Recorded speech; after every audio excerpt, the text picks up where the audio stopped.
E Lula deu uma bronca hoje nos ministros durante uma reunião no Planalto. O presidente pediu para que os integrantes das pastas não façam anúncios sem passar pela Casa Civil. A bronca foi transmitida pela TV Brasil no início do encontro. A reunião continuou depois com as portas fechadas. Vamos ver a fala do presidente. É importante que nenhum ministro e nenhuma ministra anuncie publicamente qualquer política pública sem ter sido acordado com a Casa Civil, que é quem consegue fazer com que a proposta seja do governo. Nós não queremos proposta de ministros. Todas as propostas de ministros deverão ser transformadas em proposta de governo e só será transformada em proposta de governo quando todo mundo souber o que vai ser decidido. Por isso que é importante toda e qualquer, posição, qualquer genialidade que alguém possa ter, é importante que antes de anunciar, faça uma reunião com a Casa Civil, para que a Casa Civil discuta com a Presidência da República, para que a gente possa chamar o autor da genialidade e a gente, então, anunciar publicamente como se fosse uma coisa do governo, que esteja de acordo os outros ministros, que esteja de acordo a Fazenda, o planejamento, porque assim é que a gente cria as condições, motivadoras de todo mundo concordar com a política que foi anunciada. Aí o presidente Lula, Raquel, ele estava falando isso, eu me lembrei, por exemplo, do discurso de posse do Carlos Lupe, ministro da Previdência Social, quando ele negou o déficit previdenciário, foi criticado como negacionista previdenciário.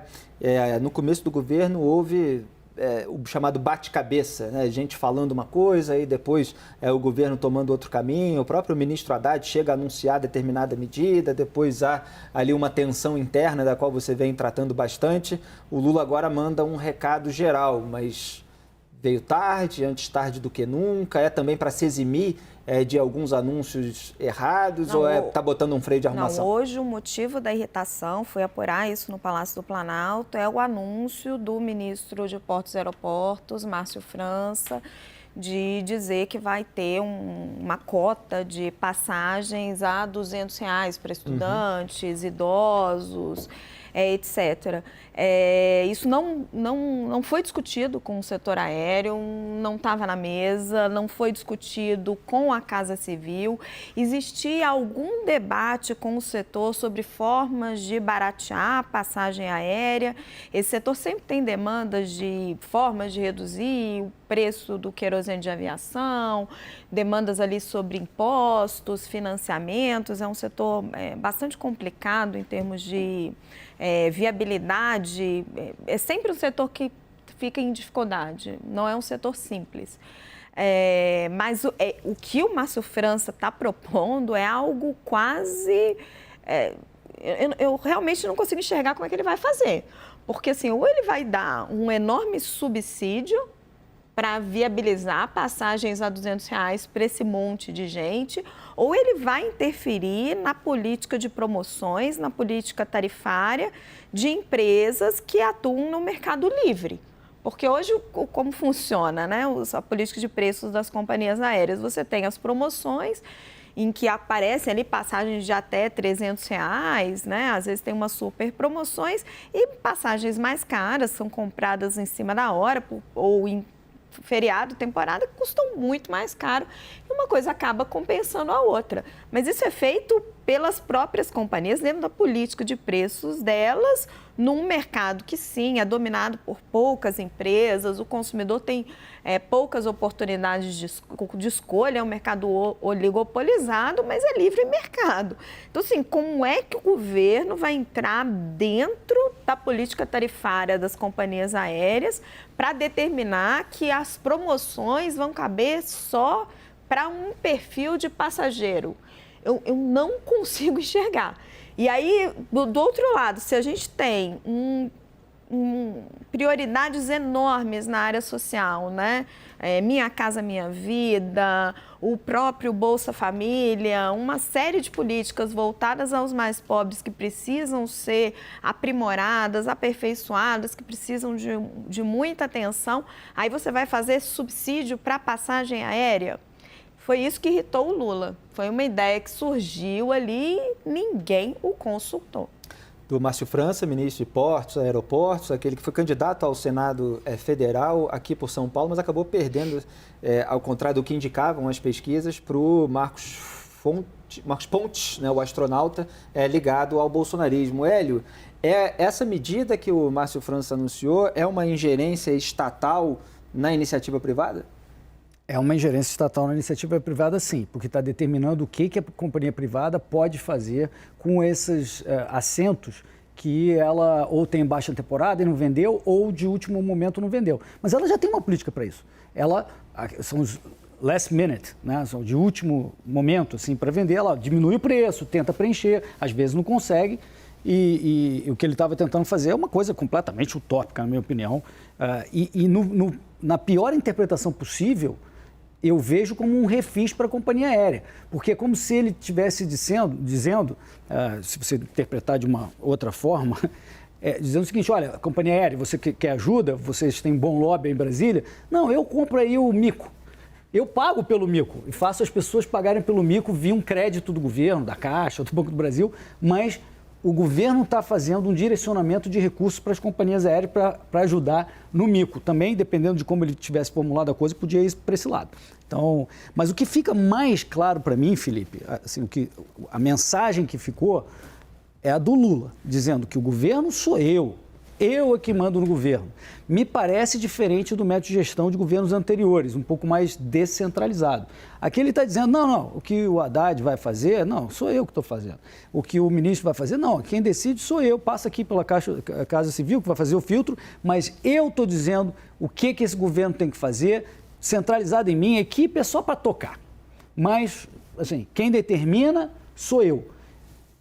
Há outros métodos de gestão, que são mais descentralizados. Quer dizer, ele está demandando uma consulta prévia a essa central do governo que passa ali pelas relações institucionais. Na iniciativa privada, você diria, eu não estou dizendo que seja exatamente igual, mas na iniciativa privada você tem dois estilos de gestão. Tem gente muito mais centralizadora, que tudo passa por ela, e em geral são mais fracassados esses modelos.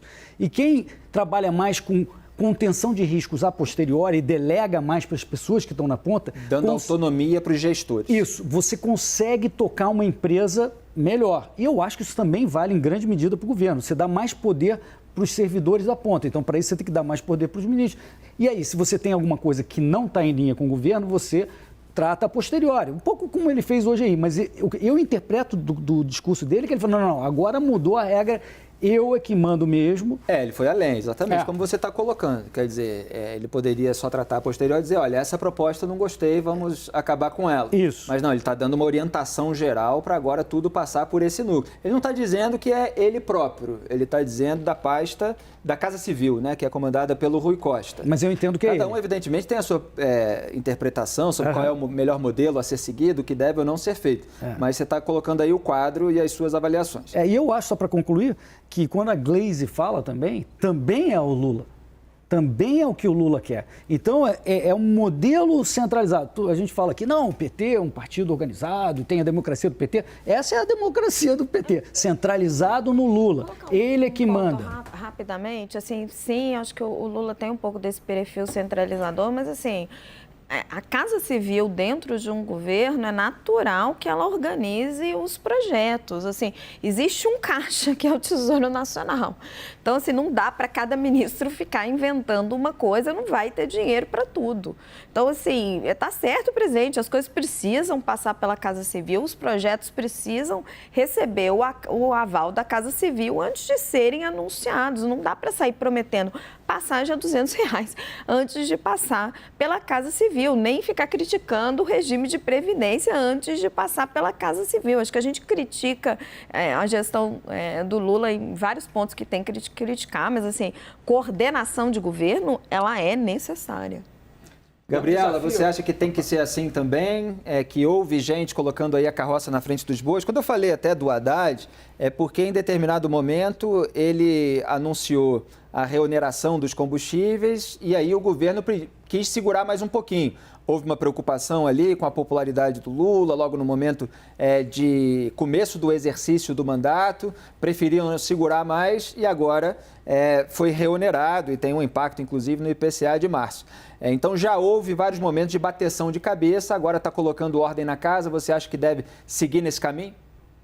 Eu concordo com a Raquel, viu, Felipe, nesse ponto. Você tem que ter um mínimo de coordenação, né? Não dá para cada ministro ter uma ideia mirabolante ou ótimas ideias ou coisas que podem realmente, de fato, acontecer no futuro e sair anunciando sem antes verificar com o governo, planejamento, orçamento, se realmente é uma política que nesse momento deve ser adotada. Tem que ter um mínimo de coordenação, né?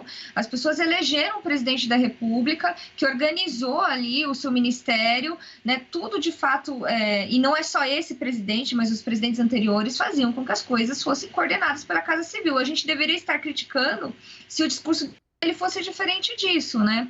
No caso do Márcio França, até pelo que eu acompanhei na imprensa, as companhias aéreas, já a Azul, a Bear, né? Elas emitiram notas dizendo que estavam disponíveis e para conversa, para o diálogo, acharam boa a ideia, mas ele, pelo que eu percebi, e talvez por isso o Lula esteja realmente chateado, o Márcio esqueceu de simplesmente contar para o governo, para a Casa Civil, que ele estava fazendo, né, que ele faria esse anúncio. E nada impediria que ele negociasse com as companhias aéreas, levasse esse assunto para a Casa Civil, a Casa Civil falando, olha, isso cabe, né, vamos fazer. Ele podia ele mesmo anunciar, mas é como se um gerente de uma loja, já que o Hélio trouxe aqui a comparação com a iniciativa privada, né? É como se um gerente de uma loja anunciasse uma promoção antes de conversar com a presidência. Olha, vai ter promoção aqui. Depois, como é que você... A gente teve uma intermitência no sinal da Gabriela. Joel, eu quero saber, na empresa fictícia Joel Pinheiro S.A., quem é que manda? Um manda, o outro obedece? Os gestores têm autonomia ou você tem um órgão, um departamento para organizar tudo aquilo que é da empresa para ser anunciado publicamente? Parece claro que o Lula, ele quer sim que iniciativas partam dos ministros, mas precisa antes bater com a Casa Civil, ver se vai ter espaço com aquilo, ver que grau de prioridade vai ser dado para aquilo. Espaço orçamentário. Qual grau de espaço até no debate público, para divulgação vai ser dado para aquilo. A gente começou a discutir passagem aérea aqui e talvez não aconteça nada nesse fronte. Então é preciso sim algum grau de coordenação. O Lula, como presidente, isso desde os outros mandatos até agora, ele é alguém que convive com pautas e cabeças opostas dentro do mesmo governo, com ele, acima de todos, arbitrando. Sim, é um pouco mais centralizador do que outros, mas não deixa de esperar que venham as soluções dos ministérios, e ele paga um preço também pela decisão, que tem um lado positivo, de ter 37 pastas ministeriais, né? Você divide muito, você pode negociar muito melhor o poder, negociar muito melhor os espaços, mas inevitavelmente, se você tem 37 ministros para contemplar, volta e meia vai ter um ali que teve uma ideia própria e vai falar. E é muito mais difícil você manter todo mundo disciplinado do que se você tivesse um corpo ministerial mais enxuto. Quanto às passagens aéreas, não é bem o tema, porque afinal nem vai acontecer, mas eu acho engraçado isso no Brasil. A gente tem, do ponto de vista do consumidor, a gente compara com outros países, passagens caras, serviços ruins, poucas empresas. E daí você olha para as empresas, todas quebradas também. Então não fica claro qual que é, por que a conta no Brasil não fecha. O que fica claro nos últimos anos, fez-se uma opção na regulamentação brasileira por dificultar muito, por exemplo, a entrada de empresas low cost no Brasil, né? Empresas que cobram passagens muito baratas, mas que oferecem realmente assim, serviços e coisas muito reduzidas. Se você quiser levar bagagem, você vai ter que pagar mais e tudo. Isso permite que a passagem individual seja muito barata. O Brasil, pela regulamentação, já não permite muito isso. Mas daí, em cima disso, chega o governo tentando uma solução que ninguém entendeu direito para cobrar mais barato. Não me cheira bem, mas parece que nem vai acontecer. Raquel, rapidamente, só a Gabriela concluir, que a gente restabeleceu a conexão com ela. Diga, Gabriela, por favor. Eu acho que, eu não sei se vocês ouviram, eu estava falando que era a mesma coisa que um gerente anunciar a promoção de sofá na loja. Essa parte deu para ouvir? Vocês ouviram? Uhum. O gerente inventa a promoção dele pro sofá ali. E depois eu quero, para terminar o meu raciocínio que eu estava falando, que no caso, se ele deixasse solto, como o Hélio estava sugerindo, vamos comparar com a iniciativa privada, é como se um gerente de uma loja anunciasse a promoção de um sofá e esquecesse de falar ali com a presidência, e aí o consumidor, né, que fica na expectativa de comprar o sofá mais barato, caso isso não se concretize, vai ficar muito bravo, né, com a loja, com a marca. Então, eu acho que, fazendo essa comparação com a iniciativa privada, é por isso que é temerário que ministros saiam anunciando por aí, né, propostas, programas, sem antes bater o martelo com a Casa Civil para ver se isso é viável mesmo e se vai ser uma política do governo. Era isso que eu ia falar, antes de travar. Certo, Gabriela. Raquel? Eu só ia brincar com o Joel, que ele disse, essa questão da passagem aérea nem vai acontecer. Até concordo com você, mas se a gente colocar o que temos de anúncio oficial, nós temos um ministro de Estado anunciando isso como um programa, temos o presidente dando uma bronca sem dizer exatamente o que é, e aí temos a apuração jornalística apontando que esse é o problema, mas o presidente não fez nada, né? A palavra do ministro ainda é essa. Então, olha o que é o Brasil. Tudo ainda pode acontecer, inclusive nada. Hélio, só para esclarecer o seu ponto sobre essa proposta aí de R$200, você estava falando que parece uma forma de trazer subsídio para as companhias aéreas, para pagamento daquelas poltronas que não são vendidas, por exemplo, e que sobram, aí elas vão ter uma garantia que elas não teriam de outra maneira? Dependendo de como o programa for ou fosse anunciado, isso pode ser caracterizado sim, porque teria o governo dizendo, não, a gente vai garantir a compra de X lugares, que eles já sabem mais ou menos que tem um nível de ociosidade, e aí eles têm um garantido de que vai pagar. Enquanto na vida real, a companhia aérea tenta vender por um preço maior, aí não vai conseguindo e de repente chega no último momento, ela pode ter um preço de realização muito baixo. Só uma última frasinha sobre... Aquela porcentagem do no-show, né? Que dizem que festa de casamento é 20% e tal, não sei qual é a da companhia aérea. Para a companhia aérea seria uma delícia se tivesse garantia de que certos assentos não vendidos tivessem garantia do governo. Esse é o ponto. Sobre o exemplo da Gabriela, que eu acho que é bastante pertinente, uma rede nacional, tem lá um gerente lá no interior de São Paulo. Em geral, as companhias que são centralizadas e ficam tentando determinar que tipo de promoção você tem que fazer na loja, essas se dão muito mal. Em geral, o gerente local que conhece o seu consumidor e sabe que tipo de coisa vai funcionar melhor, porque ele tem metas a bater e não uma promoção a fazer, ele tem metas a bater, isso funciona em geral melhor. Esse tipo de administração descentralizada tende a funcionar melhor. Isso vale também para o governo em grande medida.